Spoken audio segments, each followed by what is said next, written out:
Good morning, dear students. Today you are welcome in our online classes. I have provided two videos before this video about passive voice. इससे पहले आपके लिए दो video provide की गई हैं और दोनों पैसिव वॉइस के बारे में थी। अलग अलग कुछ रूल्स रहे। आज आपको third video that is also about passive voice, वो भी पैसिव वॉइस के बारे में है, वो आपको आज प्रोवाइड की जा रही है। ध्यान से देखेंगे, समझेंगे। जैसा कि पहले से पढ़ते चले आ रहे हैं। फर्स्ट वीडियो में आपने पढ़ा, सेकंड वीडियो में आपने पढ़ा और अब आप थर्ड वीडियो आपके सामने रिप्रेजेंट हो रही है।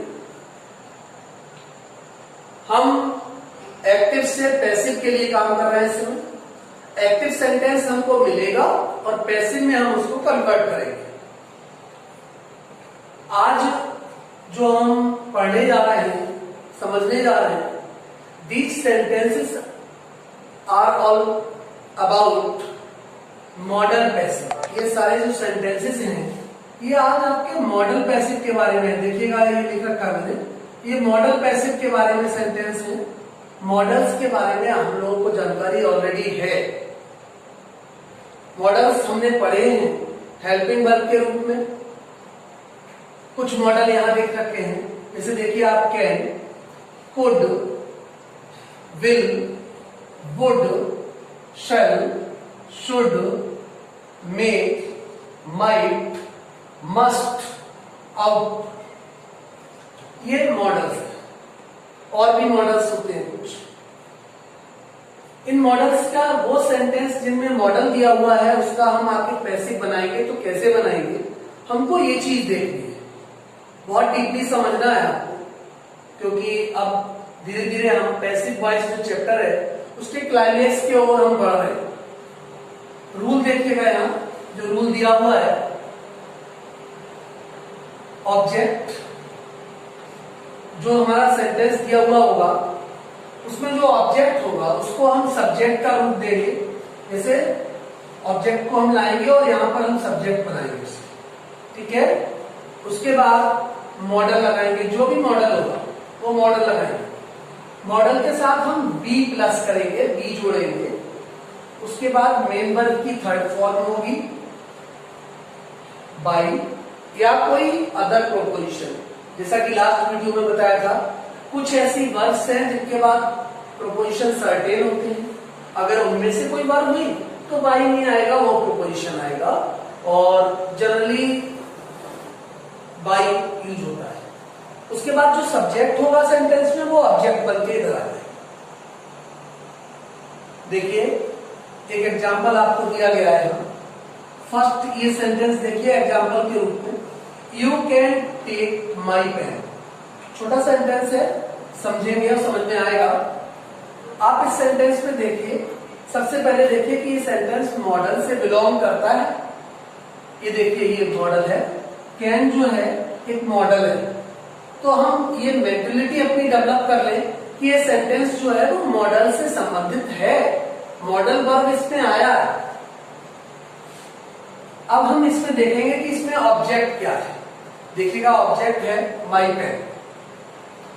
माई पेन को हमने सब्जेक्ट का रूप दिया और इसको हमने सब्जेक्ट का प्लेसमेंट अप्लाई किया। देखिए माई पेन ऑब्जेक्ट है, यहां सब्जेक्ट बन गया। अब देखिए आप कैन मॉडल है, हमने कैन मॉडल को यहां नोट डाउन किया।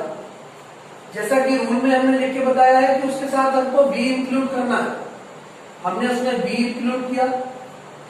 उसके बाद मेन वर्ब की थर्ड फॉर्म, मेन वर्ब देखिएगा आप, इसमें टेक है मेन वर्ब, ये मेन वर्ब है टेक। टेक का थर्ड फॉर्म जानते हैं हम, फर्स्ट फॉर्म टेक होता है, सेकेंड फॉर्म टोक होता है, थर्ड फॉर्म टेकन होता है। ये टेकन आ गया। My pen can be taken. Fourth number पे अब हम देख रहे हैं कि हमको प्रोपोजिशन लगाना है। जैसा कि मैंने बताया कि generally most of the places पर बाई आना है। तो बाई देखिए हम, बाई प्रोपोजिशन हमारा ये आ गया। अब बात आती है कि जो हमारा पहले सब्जेक्ट रहा है वो हमें यहाँ ऑब्जेक्ट के रूप में लाना है। समझ लीजिए आपको, ये जो हम यहाँ वर्ड लगाएंगे ये वर्ड ऑब्जेक्ट के रूप में होगा। हमारा यू है यहाँ सब्जेक्ट, हम इस यू को लास्ट में लाए और हमने इसको ऑब्जेक्ट बनाया। फर्स्ट जब आपको वीडियो प्रोवाइड की गई थी उसमें ऑब्जेक्ट और सब्जेक्ट कन्वर्ट करके भी दिखाई थी। सब्जेक्ट का ऑब्जेक्ट क्या होगा या ऑब्जेक्ट का सब्जेक्ट क्या होगा, ये चीज आपके लिए उसमें समझाई गई थी। यहाँ यू सब्जेक्ट है तो इस यू का जब हम ऑब्जेक्ट बनाएंगे, I have already studied that when we shall change you, subject you in object role it will be same as you. ये यू जैसा पहले यू था वैसा यू यहाँ रहने वाला है, तो जो यू सब्जेक्ट है इसका ऑब्जेक्ट यू ही रहेगा। ये आपको समझ में आ गया होगा। और इसको प्रॉपरली फिर देखेंगे एक बार। इस तरह के जो सेंटेंसेस होते हैं उनको हम नाम देते हैं मॉडल पैसिव वॉइस, यानी कि जो मॉडल वर्ब हैं उनसे बिलोंग, उनसे संबंधित पैसिव वॉइस बनाने के ये रूल आपके सामने इस समय प्रोवाइड किए गए हैं। और इसके कुछ रूल्स और हैं, वो नेक्स्ट स्टेप में अभी हम देखेंगे। One more example is given to you. एक और एग्जाम्पल आपको समझाया जा रहा है, ध्यान से समझेंगे। देखिए, मॉडल से बिलोंग है कि सेंटेंस भी मॉडल से जुड़ा हुआ है। We must look after the child. We means हमें, मस्ट मीन्स चाहिए, लुक आफ्टर मीन्स देखभाल करना। हमको एक बात आप बहुत अच्छे से यहां देखनी पड़ेगी, ये जो वर्ड दिखाई दे रहा है लुक आफ्टर, ये फ्रेजल वर्ब है। फ्रेजल वर्ब है, फ्रेज से बनी हुई वर्ब है, सामूहिक क्रिया इसको बोलते हैं। जब इसके साथ जब आफ्टर लगा होगा तो इसका मीनिंग चेंज होगा। लुक आफ्टर का मीनिंग, ये कंप्लीट फ्रेजल वर्ब है। लुक आफ्टर का मीनिंग होता है देखभाल करना, ठीक है। The child, we must look after the child. हमें चाइल्ड की, हमें बच्चे की देखभाल करनी चाहिए। देखिए, जैसा आपको इस रूल में समझाया गया वही चीज फिर यहां रिपीट हो रहा है। सबसे पहले हम देखेंगे कि ऑब्जेक्ट क्या है इस सेंटेंस में। ऑब्जेक्ट है द चाइल्ड। द चाइल्ड को सब्जेक्ट का हमने प्लेस दिया, सब्जेक्ट के स्थान पे लाए द चाइल्ड। मॉडल इसमें, मॉडल वर्ब इसमें मस्ट लगा हुआ है। इस मस्ट को हम यहां हेल्पिंग वर्ब के प्लेस पे लाए और इसके बाद जैसा कि रूल में बताया गया, ये देखिए कि बी लगना है तो हमने मस्ट बी, ये हमारी हेल्पिंग वर्ब हो गई, पैसिव हेल्पिंग वर्ब हो गई। The child must B. Main verb है लुक आफ्टर। लुक आफ्टर को हमने थर्ड फॉर्म में कन्वर्ट किया और जब हम थर्ड फॉर्म में कन्वर्ट करेंगे इसे तो लुक का थर्ड फॉर्म लुक्ड होता है और आफ्टर लगना ही लगना है, तभी ये फ्रेजल वर्ब कहलाएगा। अगर लुक आफ्टर पूरा लिखा जाएगा then we can say that this is a phrasal verb, तब हम कह सकते हैं कि ये फ्रेजल वर्ब है, otherwise not. Looked after by us, ये हमारा पैसिव बन गया। The child must be looked after by us. मैं यहाँ आपका एक कंफ्यूजन दूर करना चाहूंगा। ये जगह देखिए, आप यहाँ देखिए, ध्यान से देखिए, यहाँ पहले आ गया आफ्टर और फिर आ गया बाय। हो सकता है आपके मन में ये कंफ्यूजन आए कि ये प्रोपोजिशन हो गया और ये भी प्रोपोजिशन हो गया, तो आप समझ लीजिए ये जो आफ्टर है ये आफ्टर लुक्ड के साथ जुड़ा हुआ है। आफ्टर जो है वो फ्रेजल वर्ब बना रहा है और बाय हमारा एज ए प्रोपोजिशन यहाँ यूज हुआ है ऑब्जेक्ट से पहले। तो इस बात को बिल्कुल कंफ्यूजन के रूप में आप अडॉप्ट मत करिए कि यहाँ दो प्रोपोजिशन आ गए, ऐसा नहीं सोचना है। I think that you have understood the use of modal in passive voice properly. Dear students, Now we shall discuss about infinitive and infinitive passive. देखेंगे, देखिए इससे पहले आप काफी पैसिव के बारे में पढ़ चुके हैं। मेरी समझ से बहुत कुछ आपको पैसिव के बारे में समझ में आ गया होगा। और अब हम इन्फिनेटिव पैसिव को टॉपिक को लिए लेते हैं। देखो यहाँ इन्फिनेटिव पैसिव क्या है, उसके लिए सबसे पहले हमें एक बार हम आपको ये भी रिवाइज कराते हैं कि आखिर इन्फिनेटिव होता क्या है, इन्फिनेटिव है क्या, ये जानना भी बहुत जरूरी है। तो पहले भी आपको बताया गया, किसी भी वर्ब से पहले, वर्ब की मेन वर्ब से पहले टू लग जाता है, टू प्लस मेन वर्ब हो जाता है और वो इन्फिनेटिव कहलाता है। कुछ ऐसे भी वर्ब हैं जिनमें टू इन्फिनेटिव बनाने के लिए नहीं लगता है, लेकिन मैक्सिमम वर्ब से पहले टू लगता है। यहां हम इन्फिनेटिव पैसिव के लिए अपना टाइटल के रूप में ले रहे हैं। उसके सामने लिखा भी है two plus B plus M B third, यानी कि जब हम इन्फिनेटिव पैसिव बनाएंगे टू आएगा, उसके साथ वी आएगा वर्ब और मेन वर्ब की थर्ड फॉर्म आएगा। With the help of example, I want to make out this sentence. It is time to take tea. Infinitive passive है, बहुत अच्छे से देख लीजिए, क्लियर करिए। देखिए इसमें we are finding to take. To take means क्या हो गया, टेक वर्ब हो गया, इससे पहले टू आ गया। टू टेक अगर हम पूरा फ्रेज देखेंगे ये तो ये इन्फिनेटिव के रोल में आ गया।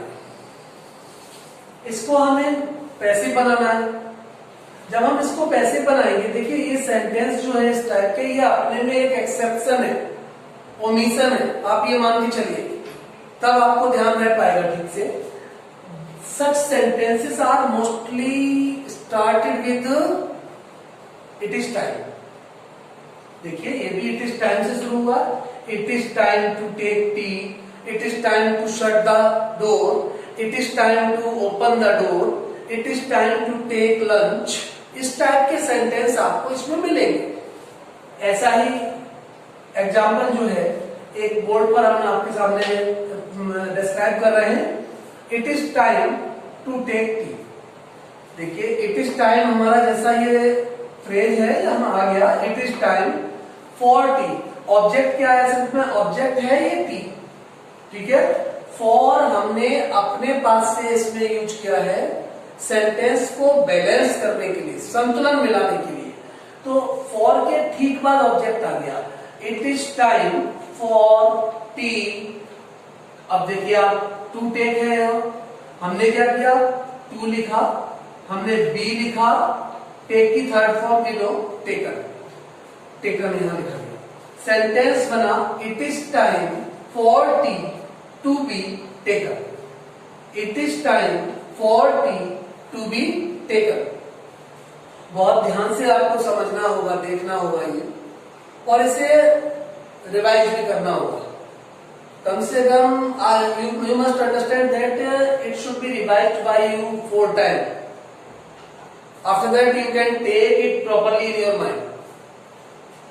सेकेंड सेंटेंस और है, वो थोड़ा अलग ढंग का है, बट उसमें रोल जो है वो इन्फिनेटिव का ही है। ये देखिए टू सॉल्व है, इसमें इन्फिनेटिव है। He wants to solve the paper, he wants to solve the paper.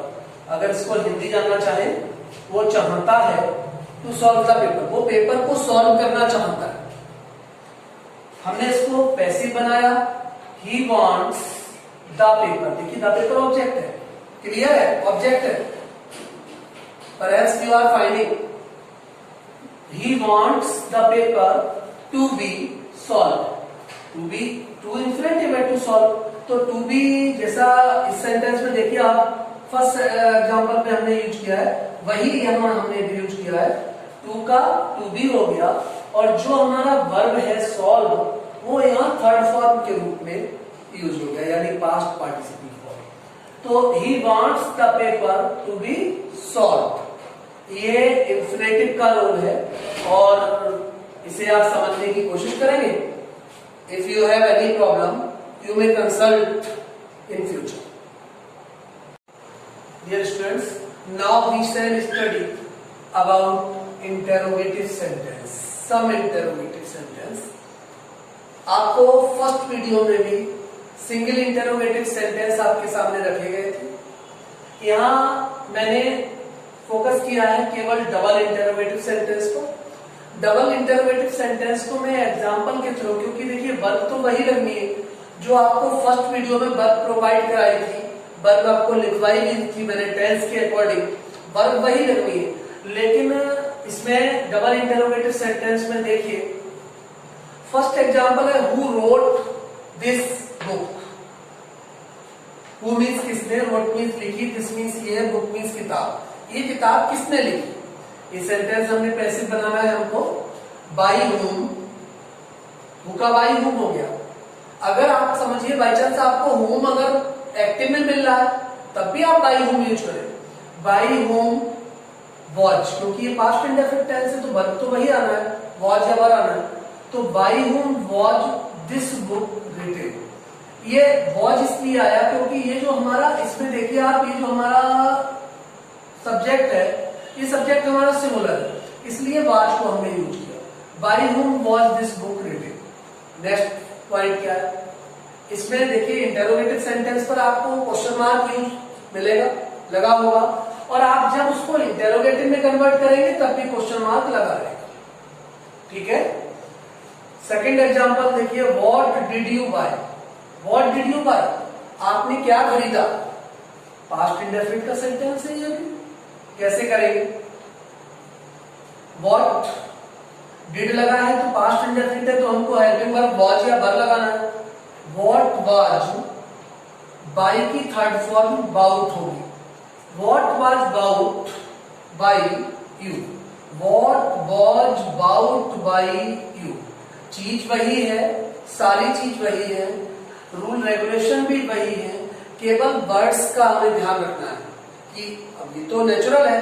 अगर सेंटेंस इंटरोगेटिव हो गया तो पैसिव में, यदि हम किसी इंटरोगेटिव एक्टिव सेंटेंस को पैसिव में कन्वर्ट करते हैं तो समझ लीजिए कि जो पैसिव बन के आएगा वो है भी इंटरोगेटिव ही होगा। Third example is also given for you. Why did you beat him? We are seeing that this sentence is also belong to past indefinite tense. Why did you beat him? Interrogative है, why से शुरू हुआ है, double interrogative है, यानी कि question type, question word type sentence है। why आ गया शुरू में, डिड लगा है, पास्ट इंडेफिनिट है तो हेल्पिंग वर्ब वॉज या वर आना है। why was he, him object है, हिम को सब्जेक्ट में कन्वर्ट किया तो ही हो जाएगा। Why was he beat की हमको थर्ड फॉर्म लगानी है। Why was he beaten? By आना है, बाई। अब सब्जेक्ट हमारा यू है तो यहाँ ऑब्जेक्ट यू हो जाएगा। यू का सब्जेक्ट और ऑब्जेक्ट सेम रहता है तो why was he beaten by you। ये अपने डबल इंटरोगेटिव सेंटेंस हुए। और इसके साथ I hope that you have also taken screenshot of all the rules. Those are provided for you with the help of first video, with the help of second video and with the help of third video. तीनों video में first video हमने आपको passive के बारे में provide कराई, second video आपको passive के बारे में प्रोवाइड कराई, थर्ड वीडियो आपको ये पैसिव के बारे में प्रोवाइड कराई जा रही है। आज आपके स्टैंडर्ड के जो रूल्स हैं वो लगभग इन वीडियोस में मैंने डिस्क्राइब किए हैं और I hope that you have understood these rules and if you have any problem you may consult to me. Thanks a lot for hearing and understanding attentively. Thanks once again.